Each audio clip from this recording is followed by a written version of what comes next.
শ্রী চৈতন্য মহাপ্রভুর অলৌকিক আধ্যাত্মিক আন্দোলন, তার বিরাট চারিত্রিক শক্তি এবং ষোড়শ শতাব্দীর বাংলার সমাজ মনস্তত্ত্বকে যে গ্রন্থটি চিরকালের জন্য প্রামাণ্য রূপ দিয়েছে তা হল কবি বৃন্দাবন দাসের চৈতন্য ভাগবত। নমস্কার, বেঙ্গলি স্কলার মেকারের বিশেষ আয়োজনে আজকে আমরা চৈতন্য ভাগবত নিয়ে আলোচনা করব। সঙ্গে থাকবে নোটস, গুরুত্বপূর্ণ তথ্য এবং অবশ্যই এমসিকিউ আকার মক টেস্ট এবং এসএকিউ গুচ্ছ। আমরা সাহিত্যের ছাত্রছাত্রীরা জানি বৃন্দাবন দাস রচিত চৈতন্য ভাগবত কেবল একটি ভক্তিপ্রধান ধর্মীয় কাব্য নয়, বরং বাংলা ভাষায় রচিত প্রথম সম্পূর্ণ চৈতন্য জীবনী গ্রন্থ। সমকালীন গৌড়ীয় সমাজ, সংস্কৃতি এবং রাষ্ট্রনৈতিক ইতিহাসের এক নির্ভরযোগ্য জীবন্ত দলিল হিসেবে এই গ্রন্থের গুরুত্ব অপরিসীম। মহাপ্রভু শ্রী চৈতন্যদেব জীবিতকালেই ভক্তগণ কর্তৃক কৃষ্ণের অবতার রূপে পূজিত হয়েছিলেন। ভক্তরা তাকে রাধা ভাব দ্যুতি কৃষ্ণ স্বরূপম দেখেছিলেন। আর এই দিব্য ভাবনাকে বাংলা কাব্য সাহিত্যের ইতিহাসে প্রথম প্রামাণ্য রূপ দেন কবি বৃন্দাবন দাস। তিনি কেবল চৈতন্যের জীবনীকার নন, তিনি একজন শক্তিশালী কাব্য প্রতিভার অধিকারী ছিলেন, যার রচনার মধ্যে ভক্তির আবেগ, আখ্যানের প্রবাহ এবং কাব্যিক সৌন্দর্য একসঙ্গে মিলিত হয়ে সাহিত্যকে অনন্য শিল্পরূপ দান করেছে। এই মহাকাব্যিক সৃষ্টির নেপথ্যে থাকা কবির আত্মপরিচয় ও বংশমর্যাদা অত্যন্ত কৌতূহলোদ্দীপক। চৈতন্য ভাগবত গ্রন্থের মূল অবয়বের মধ্যে কবি নিজের জীবনতত্ত্ব বা বংশপরিচয় বিশদভাবে উল্লেখ করেননি ঠিকই, ও এই কারণেই কবি বৃন্দাবন দাসের জীবনকাল, তার জন্মবৃত্তান্ত এবং কাব্যের প্রকৃত রচনাকাল নিয়ে আধুনিক পণ্ডিত ও গবেষকদের মধ্যে নানাবিধ মতভেদ ও বিতর্ক পরিলক্ষিত হয়। তবে চৈতন্য মহাপ্রভুর কৃপাধন্য এই কবির পারিবারিক ভক্তিভাবের ইতিহাস সর্বজন স্বীকৃত। কবি বৃন্দাবন দাস নবদ্বীপের শ্রীবাস পণ্ডিতের ভ্রাতুষ্পুত্রী মাতা নারায়ণী দেবীর গর্ভে জন্মগ্রহণ করেছিলেন। এই নারায়ণী দেবী স্বয়ং মহাপ্রভুর বিশেষ কৃপাপাত্র ছিলেন। নবদ্বীপে শ্রীবাস অঙ্গনে সংঘটিত ঐতিহাসিক মহাপ্রকাশ লীলার সময় মহাপ্রভু শ্রী চৈতন্যদেব স্বহস্তে বালিকা নারায়ণীকে তার উচ্ছিষ্ট প্রসাদ প্রদান করেছিলেন এবং তার ওই দিব্য কৃপা বলেই তিনি কৃষ্ণ প্রেমে উন্মত্ত হয়েছিলেন। এই প্রকার প্রগাঢ় ভক্তিভাব ও আধ্যাত্মিক পারিবারিক পরিমণ্ডলের মধ্যেই কবির মানসিক ও তাত্ত্বিক ভিত্তি তৈরি হয়েছিল। বৃন্দাবন দাসের জন্মকাল এবং গ্রন্থের রচনাকাল নিয়ে ঐতিহাসিক মহলে দুটোই প্রধান মতধারা প্রচলিত রয়েছে। প্রথাগত ও পারম্পরিক বিশ্বাস অনুযায়ী বৃন্দাবন দাসের জন্ম হয়েছিল 1507 খ্রিস্টাব্দের বৈশাখ মাসের কৃষ্ণা দ্বাদশী তিথিতে। পক্ষান্তরে আধুনিক যুগের বিশিষ্ট সাহিত্যিক, গবেষক ও পণ্ডিত ডক্টর বিমান বিহারী মজুমদার তার গভীর ঐতিহাসিক অনুসন্ধানের পর এক ভিন্ন তথ্য প্রদান করেছেন।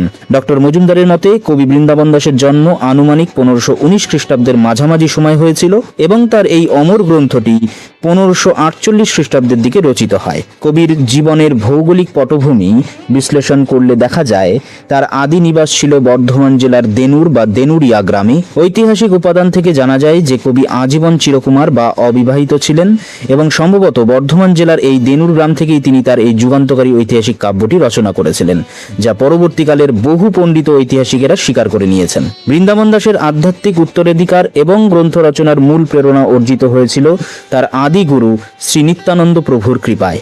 মাত্র 16 বছর বয়সে পদার্পণ করে কবি শ্রী নিত্যানন্দ প্রভুর কাছ থেকে দীক্ষা লাভ করেন এবং তার কাছ থেকেই এই মহান গ্রন্থ রচনার সুনির্দিষ্ট আজ্ঞাপ্রাপ্ত হন। নিত্যানন্দ প্রভুর অমেয় কৃপাতে তিনি একজন নির্ভীক প্রচারক এবং চৈতন্য লীলার আদি রচয়িতা হিসেবে বাংলা সাহিত্যের অঙ্গনে আত্মপ্রকাশ করার শক্তি অর্জন করেন। তবে এই রচনার নেপথ্যে একটি অত্যন্ত বাস্তব ও করুণ ঐতিহাসিক সত্য লুকিয়ে রয়েছে। বৃন্দাবন দাস মহাপ্রভুর সমসাময়িক যুগের মানুষ হলেও সশরীরে শ্রী চৈতন্য মহাপ্রভুর প্রত্যক্ষ দর্শন পাওয়ার সৌভাগ্য তার ঘটেনি। সম্ভবত মহাপ্রভু যখন নবদ্বীপ ত্যাগ করে নীলাচলে স্থায়ীভাবে বসবাস করছিলেন, ঠিক সেই সময় অর্থাৎ মহাপ্রভুর নীলাচল বসবাস কালেই কবির জন্ম হয়েছিল। মহাপ্রভুর সেই দিব্য মুখচ্ছবি চাক্ষুষ দেখতে না পাওয়ার এক গভীর আক্ষেপ ও বেদনা কবি মনকে চিরকাল দগ্ধ করেছে, যা প্রকাশ করে তিনি তার কাব্যে লিখেছেন, আইল পাপিষ্ট জন্ম নইল তখনে, হইলাং বঞ্চিত সে মুখ দর্শনে। এই চাক্ষুষ দর্শনের অভাব থাকা সত্ত্বেও কবি অত্যন্ত প্রামাণিক ও ঐতিহাসিক পদ্ধতিতে তথ্য সংগ্রহের কাজে ব্রতী হয়েছিলেন। বৃন্দাবন দাস যখন চৈতন্যের এই জীবনী কাব্য রচনা করেন, তখন মহাপ্রভুর বহু প্রবীণ পার্ষদ এবং প্রত্যক্ষদর্শী সমকালীন সমাজে জীবিত ছিলেন। কবি তাদের দ্বারে দ্বারে গিয়ে শ্রী চৈতন্য মহাপ্রভু সম্পর্কিত বিভিন্ন অত্যন্ত গুরুত্বপূর্ণ বাস্তব তথ্য, লৌকিক ও অলৌকিক ঘটনার বিবরণ এবং মূল্যবান উপকরণ সযত্নে সংগ্রহ করেন। তিনি তার গ্রন্থে চৈতন্যদেবকে স্বয়ং শ্রীকৃষ্ণের অবতার রূপে বর্ণনা করেছেন এবং দেখিয়েছেন যে কৃষ্ণ ও চৈতন্য অভিন্নাত্মক ভাবধর্মে অন্বিষ্ট। এই কারণে শ্রীমদ্ ভাগবতে যেভাবে কৃষ্ণ কাহিনীর বিবরণ বর্ণিত হয়েছে, কবি বৃন্দাবন দাসের গ্রন্থে চৈতন্যদেবের জীবনের ঘটনাবলীও অনেকখানি তারই সমধর্মী আখ্যান হিসেবে গণ্য করা হয়। মহাপ্রভুর লীলা ও আদর্শ প্রচারের উদ্দেশ্যে গ্রন্থটি লিখিত হলেও এই বইয়ের মধ্যে মহাপ্রভুর অনেক অলৌকিক কাহিনী স্থান পেয়েছে, যা কবির সুদৃঢ় বিশ্বাস ও প্রগাঢ় ভক্তির পরিচয় বহন করে। চৈতন্য ভাগবত গ্রন্থটির নামকরণের ইতিহাসও বিশেষভাবে উল্লেখযোগ্য। অনেক পণ্ডিত ও গবেষকদের মতে বৃন্দাবন দাসের এই গ্রন্থের প্রাথমিক বা আদি নাম ছিল চৈতন্য মঙ্গল, কিন্তু শ্রীকৃষ্ণের ভাগবতের মতোই চৈতন্যদেবের জীবন ও দর্শনের একটি পূর্ণাঙ্গ রূপায়ণ এই গ্রন্থে থাকায় পরবর্তীকালে বৃন্দাবনের গোস্বামীরা এবং সমগ্র বৈষ্ণব সমাজ এর নাম পরিবর্তন করে চৈতন্য ভাগবত নামে স্বীকৃতি ও পরম মর্যাদা প্রদান করেন। অন্য মতে এও শোনা যায় নারায়ণী দেবী অর্থাৎ কবির মা তার এই গ্রন্থের নাম চৈতন্য ভাগবত রাখতে পরামর্শ দিয়েছিলেন। এই গ্রন্থটি শুধু ধর্মীয় তত্ত্ব বা দর্শনের শুষ্ক প্রচার ক্ষেত্র ছিল না, বরং তত্ত্বের কচকচি পরিহার করে অত্যন্ত প্রাঞ্জল, সাবলীল এবং হৃদয়গ্রাহী ভাষায় লীলা বর্ণনা করায় বাংলার বৈষ্ণব সমাজে এই কাব্য সর্বাধিক জনপ্রিয়তা লাভ করে। এর প্রসাদ গুণে ও কবিত্বের স্পর্শে এই কাব্য এতটাই সুপাঠ্য হয়ে উঠেছিল যে বৈষ্ণব ভক্তগণ কবি বৃন্দাবন দাসকে চৈতন্য লীলার ব্যাস হিসেবে আখ্যায়িত করেন। বিশিষ্ট গবেষক ডক্টর বিমান বিহারী মজুমদার এই জনপ্রিয়তার প্রমাণ হিসেবে বলেছেন যে বাংলা বৈষ্ণব সমাজে শ্রী চৈতন্য ভাগবত অপেক্ষা অধিকতর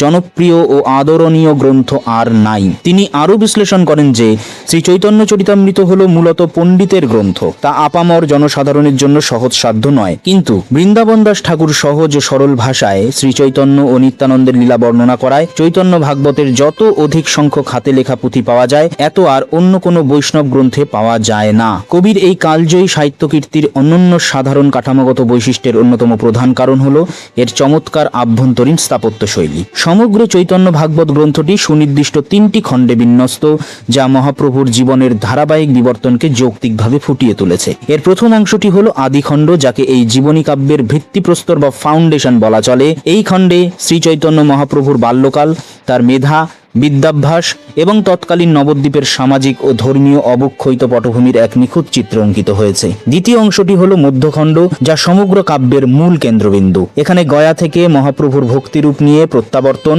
তার অন্তরে ভক্তির পরম প্রকাশ, শ্রীবাস অঙ্গনের রুদ্ধদ্বার সংকীর্ত আন্দোলনের সূচনা এবং পরিশেষে তার নাটকীয় সন্ন্যাস গ্রহণের পূর্ব পর্যন্ত সমস্ত লীলা অত্যন্ত নিপুণভাবে বর্ণিত হয়েছে। কাব্যের চূড়ান্ত পর্যায় হলো এর অন্তখণ্ড। এই খণ্ডে মহাপ্রভুর সন্ন্যাস গ্রহণের পর নীলাচল যাত্রা এবং বিশেষ করে শ্রী নিত্যানন্দ প্রভুর অলৌকিক মহিমা ও সমাজে নির্ভীকভাবে ভক্তি ধর্ম প্রচার কার্যের বিশদ বিবরণ তুলে ধরা হয়েছে। এই সুপরিকল্পিত ত্রিমাত্রিক খণ্ড বিন্যাসের কারণেই গ্রন্থটি তত্ত্ব ও তথ্যের এক সুসংহত রূপ লাভ করেছে।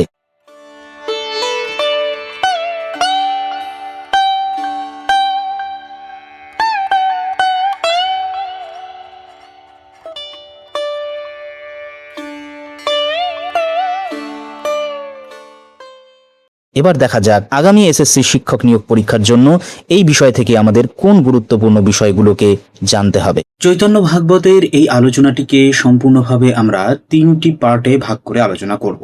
প্রথমে আমরা ইম্পর্টেন্ট নোটগুলো দেখে নেব, তারপরে আমরা এমসিকিউ দেখব এবং তারপরে এসএকিউ দেখব। প্রথমে কিছু কি পয়েন্টস আমরা দেখে নিই। যেমন কৃষ্ণদাস কবিরাজ গোস্বামী বৃন্দাবন দাস ঠাকুরকে চৈতন্য লীলার ব্যাস উপাধিতে ভূষিত করেছেন, যেটা আমরা একটু আগেই ডকুমেন্টারিতে জানলাম। এবং 3টি খণ্ডের মধ্যে আদি খণ্ডে প্রধানত বিদ্যার বিলাস ও গয়াগমন পর্যন্ত লীলা রয়েছে, মধ্যখণ্ডে নবদ্বীপে কীর্তন প্রকাশ, ঐশ্বর্য প্রকাশ এবং সন্ন্যাসের পূর্ব পর্যন্ত, এবং শেষ খণ্ডে সন্ন্যাস গ্রহণ, নীলাচলের স্থিতি, দাক্ষিণাত্য ও মথুরা ভ্রমণ এবং রূপ সনাতন উদ্ধার, এই বিষয়টি 3টে খণ্ডে রয়েছে। এবং গ্রন্থের নাম আমরা আগেই জানলাম চৈতন্য মঙ্গল ছিল, যা কৃষ্ণদাস কবিরাজ গোস্বামীর বন্দনা শ্লোক থেকে স্পষ্ট হয়েছে। আমরা মূলত 3টি খণ্ডের আলাদা আলাদা আলোচনা করেছি এবং আদি খণ্ডের কি পয়েন্টসগুলো আমরা এই মুহূর্তে দেখে নিতে পারি, যেখানে রয়েছে গুরুত্বপূর্ণ সংজ্ঞা ও শাস্ত্রীয় তত্ত্ব। কি রয়েছে এখানে? অকৃষ্ণ কান্তি, কলিযুগে কৃষ্ণ নিজে কৃষ্ণের কৃষ্ণবর্ণ ত্যাগ করে রাধার ভাবকান্তি নিয়ে পীত বা সুবর্ণ উজ্জ্বল গৌরবর্ণ ধারণ করেন। শেষ বা অনন্ত তত্ত্ব, বলরামই সৃষ্টির আদি আধার, যিনি সহস্র ফনায় পৃথিবীকে একটি বিন্দুর মতো ধারণ করেন এবং ঈশ্বরের শয্যা, আসন, পাদুকা, বস্ত্ররূপ ধারণ করে সেবা করেন। এই আদিখণ্ডে স্থান, ব্যক্তি এবং গ্রন্থসূচি যে গুরুত্বপূর্ণ বিষয়গুলো রয়েছে সেগুলো আমরা একবার এক ঝলকে দেখে নিতে পারি। জগন্নাথ মিশ্র এবং শচী দেবী। শ্রী চৈতন্যের পিতামাতা মিশ্রকে বসুদেব বা নন্দ এবং শচীকে দেবকী বা যশোদার সঙ্গে তুলনা করা হয়েছে। নীলাম্বর চক্রবর্তী, যিনি দ্বিতীয় ব্যক্তি আদিখণ্ডের, শচীদেবীর পিতা, যিনি একজন প্রখ্যাত জ্যোতিষী ও পণ্ডিত ছিলেন, এবং জগদীশ পণ্ডিত ও হিরণ্য ভাগবত ছিলেন নবদ্বীপের দুই মহান বৈষ্ণব, যাদের একাদশীর নৈবেদ্য বালক নিমাই অলৌকিক শক্তিতে চেয়ে খেয়েছিলেন। এবং এই বিষয়গুলো কেন আমরা পড়বো? কারণ এগুলো আমাদের এমসিকিউ এসিকিউ দুটো ধরনেই কিন্তু আসতে পারে। এইবার আমরা একটা চার্ট দেখে নিই। এই চার্টের মধ্যে কি বলা হয়েছে, আদি খণ্ডে যখন আমরা পড়বো তখন দেখা যাবে এই বৈষ্ণব পার্ষদ যারা ছিলেন এবং তাদের জন্ম ও প্রকাশকাল। আমি পুরো সময় নষ্ট করছি না, আপনারা অবশ্যই এখান থেকে স্ক্রিনশটটা নিয়ে নিতে পারেন, আমরা চার্ট করে রেখেছি। এবং পরীক্ষায় বারবার আসার মতো গুরুত্বপূর্ণ পার্থক্য এবং বৈশিষ্ট্যগুলোকে আমরা এক নজরে দেখে নিই, যে পূর্ববর্তী অবতার বনাম কলি অবতারের পার্থক্য। এটা আমরা সকলেই জানি এবং এই বিষয়গুলো কিন্তু পার্থক্যগুলো আমাদের এসএকিউতে সুন্দর ভাষায় লিখতে হবে।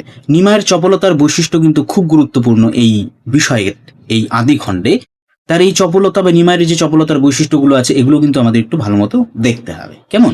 পরের যে পয়েন্ট আমরা রেখেছি, যা মুখস্থ রাখার জন্য জরুরি, ঠিক আছে, বিভিন্ন অধ্যায়ে উদ্ধৃত মূল অসংস্কৃত শ্লোকগুলো, এগুলো তো আমাদের মুখস্থ রাখতেই হবে, কারণ এমসিকিউ তো আসতে পারে, আবার এসিকিউ তো আমাদের বিভিন্নভাবে আলোচনা করার জন্য প্রসঙ্গভাবে উঠিয়ে দিতে হতে পারে, উল্লেখ করে রেখেছি, আপনারা অবশ্যই দেখবেন এখান থেকে।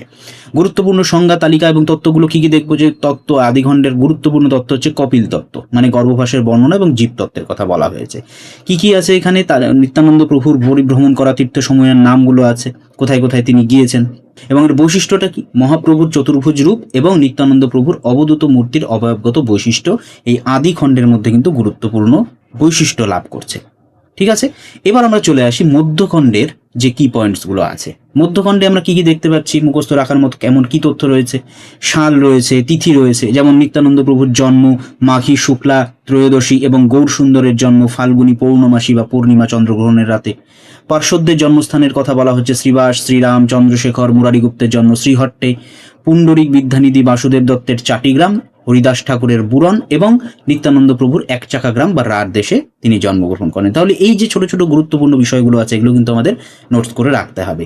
যেমন গয়া থেকে ফেরা, মধ্যখণ্ডে গয়া থেকে ফেরা থেকে শুরু হচ্ছে এবং নিমাই পণ্ডিত গয়া থেকে সম্পূর্ণভাবে পরিবর্তিত হয়ে কৃষ্ণপ্রেমে ব্যাকুল হয়ে নদিয়া ফেরেন, প্রথমে শুক্লাম্বর এবং পরে মুকুন্দ সঞ্জয়ের ঘরে ভক্তদের সঙ্গে মিলিত হন। অর্থাৎ আদিখণ্ডের যা প্রয়োজন ছিল সেটা মধ্যখণ্ডে এসে পূর্ণতা পাচ্ছে এবং তিনি গয়া থেকে ফিরে এই কর্মকাণ্ডগুলো বা এই লীলাগুলো আমাদেরকে দেখাচ্ছেন। এবার অধ্যাপনার ধারা, তিনি অধ্যাপনার ধারা শুরু করেছিলেন। ব্যাকরণের সূত্র ভাঙার উদ্ধত্ত ছেড়ে নিমাই প্রতি শব্দে কৃষ্ণের মহিমা স্থাপন করেন। শিষ্যদের বলেন, কৃষ্ণ বিনু আর বাক্য না স্ফুরে আমার। অবশেষে চোখের জলে পুঁথিতে ডোর বাঁধন দেন। তা এইরকম করে আমাদের বিষয়গুলো কিন্তু ছোট ছোট করে বলা হয়েছে। আমরা কি পয়েন্টস হিসেবে আপনাদের সামনে এগুলো রাখছি, আপনারা কিন্তু অবশ্যই চৈতন্য ভাগবত পড়ার সময় এই জিনিসগুলোকে কিন্তু নোট রাখবেন। ঐশ্বরিক আত্মপ্রকাশ কিভাবে, অদ্বৈতর গৃহে কিভাবে ঐশ্বরিক আত্মপ্রকাশ করলেন, মুরারির গৃহে কিভাবে আত্মপ্রকাশ করলেন, শ্রীবাসের গৃহে কিভাবে করলেন। ঠিক আছে, তাহলে এই জায়গাগুলো যেমন একদম কোর জায়গা মধ্যখণ্ডের, ঠিক আছে, সেই জন্য এগুলোকে আমরা এইভাবে কি পয়েন্টস আকারে আপনাদের সামনে রাখলাম। গুরুত্বপূর্ণ সংজ্ঞা এবং তত্ত্বগুলো কি পড়তে পারি আমরা এখানে? শাস্ত্রের সংজ্ঞা, নিমাই শাস্ত্রকে কিভাবে দেখেন এবং তার সংজ্ঞা এখানে দেওয়া হয়েছে। ধাতু ও বর্ণের সংজ্ঞা দেওয়া হয়েছে। গর্ভবাস তত্ত্বের বা জীব তত্ত্বের সংজ্ঞাও কিন্তু এখানে খুব গুরুত্বপূর্ণভাবে আছে। এগুলো এসএকিউ করার জন্য বা এমসিকিউতেও কিন্তু আমাদের আসার সম্ভাবনা রয়েছে। এইবার আমরা মধ্যখণ্ডের নাম স্থান কি কি দেখা যাচ্ছে? রত্নগর্ভ আচার্য, একচাকা গ্রাম, হারাই পণ্ডিত এবং পদ্মাবতী, নন্দন আচার্য এবং গ্রন্থের শ্লোক এবং উৎস টাইপের। ঠিক আছে, তার মানে আমরা মূল যে টেক্সটটা নিয়ে আলোচনা করছিলাম চৈতন্য ভাগবত, সেই টেক্সটের মধ্যে কিন্তু আমরা এই কি পয়েন্টসগুলো নাম এবং স্থানকালের নামে দেখতে পাই। গুরুত্বপূর্ণ পার্থক্য এবং বৈশিষ্ট্য কি? পূর্বতন নিমাই এবং বর্তমান নিমাই, অর্থাৎ পূর্বতন নিমাইয়ের মধ্যে কি কি বৈশিষ্ট্য ছিল এবং বর্তমান নিমাইয়ের মধ্যে কি কি বৈশিষ্ট্য, সেটার পার্থক্য। পূর্বতন নিমাইয়ের যে লৌকিক দৃষ্টি ছিল, বর্তমান নিমাইয়ের যে পারমার্থিক দৃষ্টি দেখা গেল, এই দুটোর মধ্যে পার্থক্য কি? খুবই গুরুত্বপূর্ণ মধ্যখণ্ডের এই কি পয়েন্টসের মধ্যে সবচেয়ে গুরুত্বপূর্ণ জায়গাগুলোর মধ্যে একটি আমার মনে হয়েছে, সেই জন্য আমরা এই বিষয়টিকে কিন্তু অবশ্যই রাখলাম। এগুলো মূলত এসএকিউর জন্য কিন্তু আমাদের খুবই কাজে লাগবে। কেমন? এইবার আমরা চলে আসি আমাদের অন্তখণ্ডে, যেই অন্তখণ্ডে সর্বাধিক প্রশ্ন হওয়ার সম্ভাবনা রয়েছে শ্রী চৈতন্য মহাপ্রভুর সন্ন্যাস গ্রহণের পর নীলাচল যাত্রার ভৌগোলিক পথ, এছাড়া সার্বভৌম ভট্টাচার্যের সঙ্গে তত্ত্ব আলোচনা এবং অলৌকিক রূপ প্রকাশ থেকে বর্ণনামূলক প্রশ্ন আসার কিন্তু সম্ভাবনা আছে।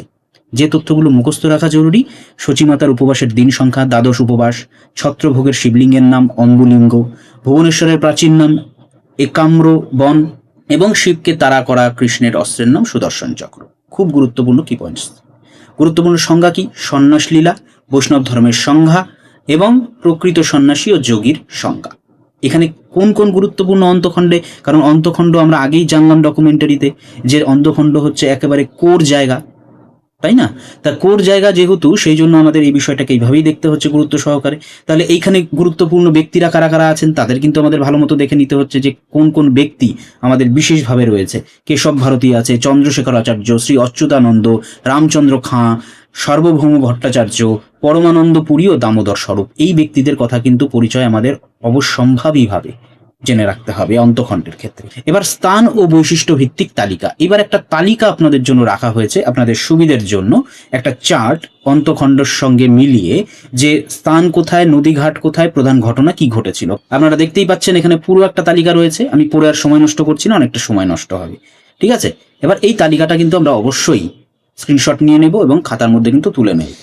ঠিক আছে, এবং এই চ্যাপ্টারের যে গুরুত্বপূর্ণ পার্থক্য সেটা বা পরীক্ষার আসার মতো যে তথ্য সেটা কি, যে সমুদ্র তরঙ্গের মধ্যে পার্থক্য। শঙ্করাচার্যের সঙ্গে যখন উদাহরণ তিনি কথাবার্তা বলছেন, সমুদ্র তরঙ্গের মধ্যে পার্থক্য আসছে, সুদর্শন চক্রের মহিমার কথা বলছে, ঐশ্বর্য ও মাধুর্যের মিলনের কথা বলা হচ্ছে। তা এই মানে যে ছোট ছোট তথ্যগুলো সেগুলো কিন্তু খুব গুরুত্বপূর্ণ আকারে এই অন্তখণ্ডের মধ্যে আছে। তাহলে আমরা এই যে তিনটে পার্টে ভাগ করে আপনাদের সামনে তথ্যগুলো বা তথ্যগুচ্ছগুলো রাখলাম, এগুলো কিন্তু পরবর্তী এসএলএসটি বা যে কোনো চৈতন্য ভাগবত যে পরীক্ষায় আছে সেই পরীক্ষার ক্ষেত্রে কিন্তু খুব গুরুত্বপূর্ণভাবে আপনাদের কাজে লাগবে বলেই আশা রাখছি। এইবার আমরা আমাদের ইম্পর্টেন্ট পার্ট বিতে অর্থাৎ দ্বিতীয় অংশে চলে যাব, যেখানে ইম্পর্টেন্ট এমসিকিউ অর্থাৎ আমাদের মক টেস্টই বলা চলে। সেই মক টেস্ট আমরা একটু দিয়ে নিই, যে আমরা ক্লাস করার ভিত্তিতে যে প্রশ্নগুলো আমাদের সামনে আসা উচিত বা পরীক্ষার সময় আসতে পারে সেরকম ধরনের। আজানুলম্বিত ভুজ কনকা বদৌত শ্লোকটি কার দ্বারা রচিত হয়েছে? তাহলে আমরা আদিখণ্ডে প্রথমেই কিন্তু এই শ্লোকটা দেখি এবং এই শ্লোকটার সঠিক উত্তর হয়ে যাবে শ্রী মুরারি গুপ্ত। ঠিক আছে, 2 নম্বর প্রশ্ন, গ্রন্থের বর্ণনা অনুযায়ী আদিখণ্ডে প্রধানত চৈতন্যের কোন লীলা বিলাসিত হয়েছে? বিদ্যার বিলাস। কলিযুগে একমাত্র যুগধর্ম কোনটি যা পালনের জন্য শ্রী শচীনন্দন অবতীর্ণ হলেন? হরি সংকীর্তন। 4 নম্বর প্রশ্ন, নিত্যানন্দ প্রভুর পিতা হারাই পণ্ডিত কোন অঞ্চলের শুদ্ধ বিপ্ররাজ ছিলেন এবং তার জন্ম কোন গ্রামে হয়েছিল? এই প্রশ্নের উত্তর হয়ে যাচ্ছে রাড়ের একচাকা গ্রাম। 5 নম্বর প্রশ্ন, শ্রী চৈতন্য মহাপ্রভুর আবির্ভাব কোন শুভতিথিতে ও সময় হয়েছিল? তাহলে এর সঠিক উত্তর হয়ে যাচ্ছে অপশন বি, ফাল্গুনী পূর্ণিমা চন্দ্রগ্রহণের নিশায়। 6 নম্বর, শ্রী চৈতন্যের কোষ্ঠী গণনা করে তার শ্রী বিশ্বম্ভর নামটি কে রেখেছিলেন? 6 নম্বর প্রশ্নের উত্তর হয়ে যাবে অপশন ডি, একজন জ্যোতির্বিদ মহাজন বিপ্র। ঠিক আছে, চৈতন্যের নামকরণের সময় পতিব্রতা নারীগণ স্নেহে তার কি দ্বিতীয় নাম রেখেছিলেন? নিমাই। 8 নম্বর প্রশ্ন, নামকরণের দিন পরীক্ষার জন্য নানাবিধ সামগ্রীর মধ্যে শ্রী শচীনন্দন অন্য সব ছেড়ে কোন গ্রন্থটি আলিঙ্গন করেছিলেন? ভাগবত। 9 নম্বর, নিমাই পণ্ডিত গয়া থেকে ফেরার পর কার টোলে বা ঘরে গিয়ে তার চরণে প্রথম বন্দনা করেছিলেন? সঠিক উত্তর গঙ্গাদাস পণ্ডিত। 10 নম্বর, নিমাই পণ্ডিতের মতে ব্যাকরণের ধাতু সংজ্ঞা আসলে কার শক্তি? শ্রীকৃষ্ণের শক্তি। 11 নম্বর প্রশ্ন, নিত্যানন্দ মহাপ্রভুর রাঢ় দেশে কোন গ্রামে জন্মগ্রহণ করেছিলেন? একচাকা। নিত্যানন্দ প্রভুর পিতা ও মাতার নাম কি? হারাই পণ্ডিত ও পদ্মাবতী। ঠিক আছে, সন্ন্যাস গ্রহণের পর প্রথম রাত্রে বৈকুণ্ঠের অধীশ্বর শ্রী চৈতন্য মহাপ্রভু কোথায় অবস্থান করেছিলেন? কণ্টকনগর। 14 নম্বর, সন্ন্যাস গ্রহণের পর শ্রী চৈতন্য মহাপ্রভু কাকে প্রথম কীর্তন করার আজ্ঞা দিয়েছিলেন? মুকুন্দ।